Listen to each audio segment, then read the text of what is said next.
Hi. So today we started out that way because I'm talking about navigating neurodiversity, and I'm talking about dyslexia, ADHD, and autism and social boundaries. This is something that I'm actually going to be talking more about this week at a workshop, and I've talked about it before. One of the things being neurodiverse, at times, not always noticing social cues, those types of things. We can we might miss them. And it's a little different for each person. And so I want to talk about that a little, and that's what I get into depth about in this article. When it comes to ADHD, one of the most common things that I see is topic switching really fast. Like, I give an example of a client, one sentence, not even taking a breath. We were talking about one thing and we were completely in another direction within seconds. That's fine and cool. I can keep up with that. Not everybody else can. Just having some awareness around that. So I talk about that. I also talk about with dyslexia, some of the social situations that can be happening. Talking timer on the side, just so you know. One of the social situations that can come up with that is just not noticing some of the social cues, in particular time blindness, and not understanding how much being late does affect other people, and just understanding how that plays out.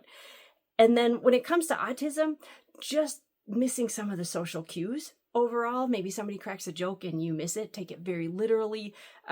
Things like that, not uncommon at all for us neurodiverse to have some of those social boundary issues. I tell a story about being at a conference recently, and that was part of my example. I was in a small breakout group, and within that small breakout group, one of the individuals, when he'd talk to you, he'd get about like this close, like it felt very personal. It was within your personal bubble, and how I kind of handled that and helped the whole group understand it a little better and navigate it without us even needing to address it or talk about it, which was really quite nice. The best way to handle that, and I go in depth in the article, is about open communication. The more you know yourself and the more you know how you work and how you handle those things, the better you're able to educate other people, family members, and so forth. And the more you're able to understand and observe and maybe see reactions from other people. So learn about you, and your family and friends can teach you about that or help you understand that. Ask some questions and be open to hearing the answers. It can be a little nerve-wracking when they give you that feedback, but hopefully they have the skills to do it kindly. That would be great. There are now some incredible AI apps that can help with practicing and identifying social signals, body language, some of those types of things. I highly recommend you do a little search for that. It can be very helpful. Seek support. That's what us coaches are here for. That's what counselors are for. That's what therapists are for.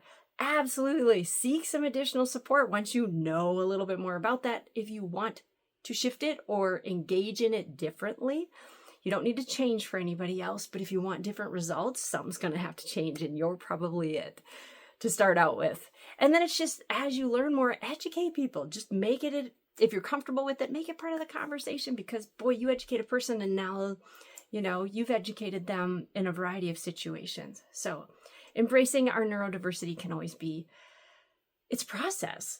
It's just a process. And this is just part of the process, but understanding those social boundaries and understanding how you play within those, that's an important thing. So I highly recommend you read the article. I'm Joy Gina, International Neurodiversity Coach. It's so nice to meet you. Thanks and goodbye.